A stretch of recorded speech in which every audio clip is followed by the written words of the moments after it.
morning. Arabile is at the Goldman Sachs Utilities Conference, which is taking place in London this week, and joins us now. Arabile, something that jumps out to me is just how different the backdrop is across Europe as you look at the energy requirements, some using hydro as a major input, others relying on nuclear, and some still resorting to coal. It's a very, very different picture across the bloc. Yeah, so the scramble for the right energy mix has certainly been one to focus on, right, Karen? I mean, it's certainly that scramble that we saw happening as Russia invaded Ukraine as well. Those conversations have been happening for quite some time, but now it seems like things have certainly been sprung into action. And you're quite correct. When one takes a look at some of the other measures that have been put in place, some of the other deals that have even been put in place very recently, Europe creating a hydrogen corridor as well, which Enagás is a significant part of called the H2 Med. And I mean, that is set to become very massive. I mean, it's set to be part, it's an agreement between Spain, France, Portugal, and later to be joined in then by Germany. That is said to also be a significant deal in all of this. So let's unpack that and just this energy transition a little bit more. And as you said a little bit earlier, how Europe prepares for the next winter then. The Enagás CEO also joining us now. That's Arturo Gonzalo joining us now. Arturo, thank you so much for the time. Really appreciate it. If we just talk about this hydrogen corridor that I've just made note of, Europe has had to rush to find alternatives and find the right solutions in a time like this. What was perhaps the biggest stumbling block before to getting deals like this across the line? I think that the war in Ukraine has changed everything. Europe has taken conscience of how vulnerable we could be when we rely on fossil fuels coming for certain suppliers, such as Russia. So Europe has decided to do two things at the same time. One is reinforcing our security of supply by diversification of our suppliers and accelerating the decarbonization at the same time. If we increasingly use renewable resources to cover our energy needs, we are being more independent from a strategic point of view, and we are accelerating decarbonization. That's the importance of hydrogen. Renewable hydrogen has to be key for Europe's autonomous independency in the future and for accelerating decarbonization as well. Europe has seen the urgency of building a hydrogen economy in the continent, and that's why these mega projects that were not so easy to be approved before now have become a priority for the European Commission and for the member states as well. How much scalability is there in hydrogen projects? And that just means how many nations can we sort of cover with hydrogen projects, perhaps reaching their full potential? It's true that we are going to projects with an unprecedented scale, and we are working now with an European-wide scenario in which demand and supply are not going to be matched in the same countries.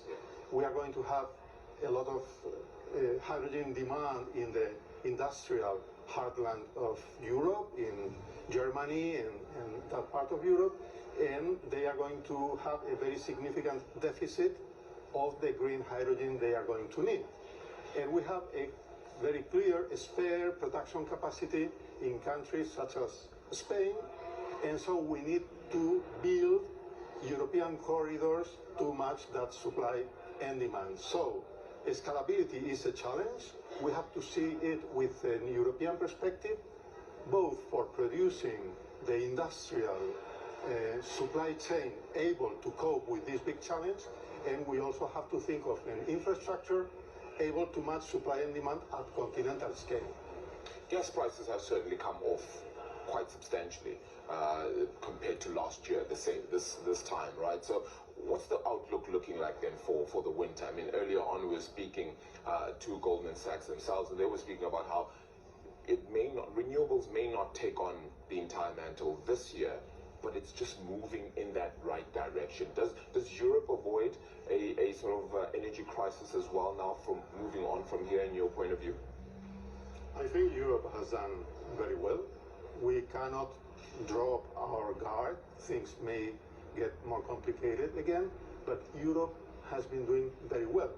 Let's bear in mind a couple of figures. For instance, last year, by this time of the year, the underground storage facilities had a field level of something like 47. Now, today is 67.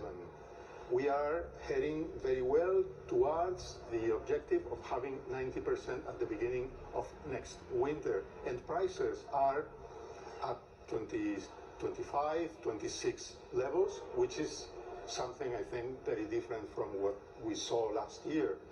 And we don't expect that prices are going to be much more tension in the coming months. For instance, future prices for the end of the year are at something like 40 euros per megawatt hour, which is something very reasonable. So I think Europe is doing well.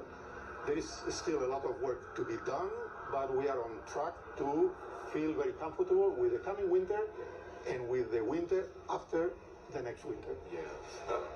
Yourselves as Enagás would probably need, policy within government as well to kind of help you to ensure that you're able to scale up to certain parts, especially with you operating in the national grid of Spain. Then, politically, if things were to change as they might right now, of course, we're seeing that snap election come through for next month.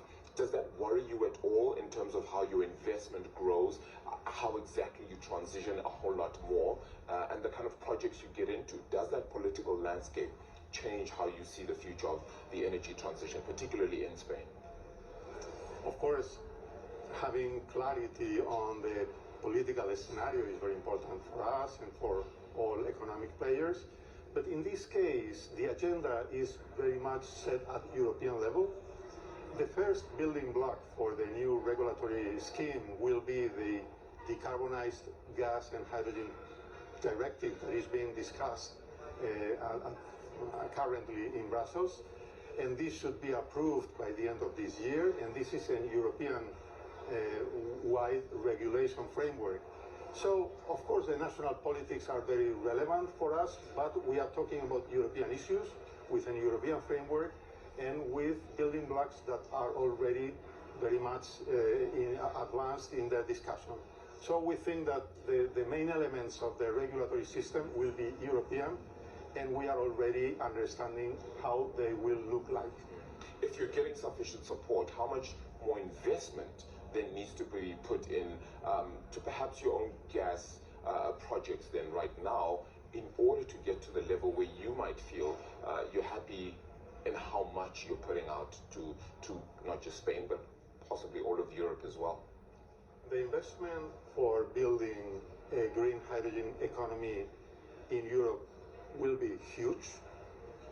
There are some estimates pointing out to a figure around 100 billion euros just for infrastructures, for hydrogen infrastructures. In the case of Spain, we are talking about very significant figures as well. For instance, what we call the Spanish hydrogen backbone, the main hydrogen transportation pipelines would have a cost of around 4.9 billion.